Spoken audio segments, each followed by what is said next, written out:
For today's video, magluto ta karon og itlog og buwad. Grabe, paborito jud kay ni nako. Guys, nanasad ko isulti ninyo about aning itlog.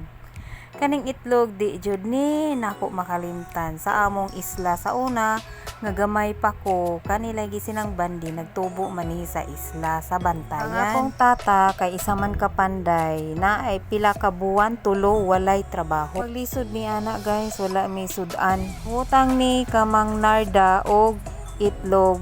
Amo nang prituhon kay niton maayo namo ang mantika para muburot. Kung muburot ang itlog, dako siya tan-awon. Amo day na bahinon guys. Unya guys kay kung mubugnaw mo curot man. Ang tigbahin namo si gabina. Sus piliun namo tong dagan-dagan. Imagine na usa ka buok itlog, 5 mi ka buok magbahin. So si Tata Nonoy di na lang mo apil good. Ako na lang miniya mga anak nga makakaon mi og itlog kay wala naman gyud. Usay buhaton ni Tata Nonoy, witik-witikan na lang niyag asin ang iyahang kanon. Patayin guys, wala jud namo na feel ang kalisod guys. Basta kay lami kayo ang among paminaw, ang among sudan itlog. Purot lagi ang amo ang kanon nga mais guys. Unya kana nga amo ang sudan maura jud na sa isa ka kananan itlog ra gyud na. Unya lahi na sad nga kananan isda na sad nga buwad. Ang amo sa una isda kay kana ganing subagyo. Kinsa kay makailan ninyog subagyo no? Amo nang isugba dili mi magmantika kay mahal man kayong mantika sa una. Lahi naman sad gasto ang mantika no, mas maayo man tong sugba kay diretso di na ka magpalit-palit nya mangutang na sad. Wara bay magpautang namo kay kanang di lagi dayon makabayad kay way sweldo pundo balibaran jud mi sa silingan nga maninda. Luya lagi adto mi kamang presen balibaran, adto mi kamang narda balibaran, adto mi sa tudapit kamang gabina balibaran. Mao man ang among utangan sa una para walay daghang utang aw isugba na lang. Ana pa jud klase nga buwad kanang bantoy gani guys.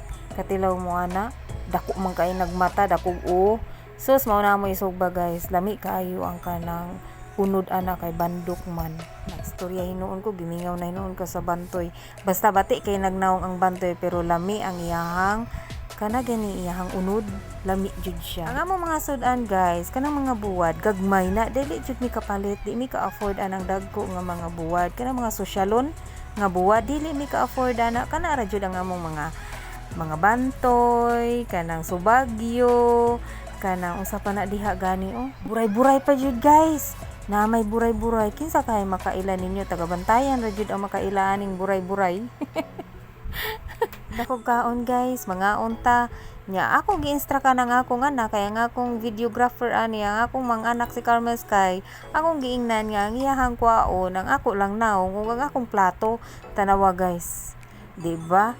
Perting lisura gyud bag-o pa man gud ni akong videographer guys. Bag-o na ko nga hana-hire ba. Pasensyahin lang jud taon kay kurog pa bago pa ni ako pa ni training niya na nabaya ni bayad na ni salary. Mi jud sa akong kaon guys. Saliman baka na ako'y itlog ug na ako'y buwad. Sa una baya dito sa among isla, isa ka kananan, isa ka itlog. Sunod buwad paniudto. Dili jud na magdubli-dubli kay lagi lisod ang panahon o karon nakaduha na jud kog putahe no. Sa isa ka kananan, itlog ug buwad na jud o di ba na improve na. Mao na akong giingon nga nang eskwela mi para maarang-arang among panginabuhi. Sa una, magbahin-bahin lang mig itlog karon makakaon na kog tibuok itlog. Unya na pa jud pakapin buwad. So mao lang jud na akong kalipay guys. Importante man gud guys sa kinabuhi makontento ta. So ako nakontento ra ko nga ing anak ko. Unya malipay kay ang kalipay sa tao kung unsa ang naa nimo makontento ka. Lingawon ko ani nga pagkaon jud guys. Lami kayo di jud ni kabaylo ug humba ug lechon, di ba? Mga una ta guys, lami kayo akong kaon guys. Ituslo pa jud ni nako sa suka nga na ay sili lami jud lagi. Hurot gud ang akong bahaw. Kana hurot gud na siya. Sos ay lang jud na ninyo ko ana ang akong braso kay perting dako. So na pa jud ko'y grapes guys. O di ba na improve jud sinang bandin. Sa una nga mong kaunon nga grapes tagsa lang jud nakabuok nya amo pa jud bahinon kay perting mahala sa una 5 ka buok grapes isud sa plastic. Unya perting mahala new year may makatilaw ana nya magdaginot pa jud mi sa una kanang usa ka buok amo sa nasimot-simuton dili sa namo kaunon.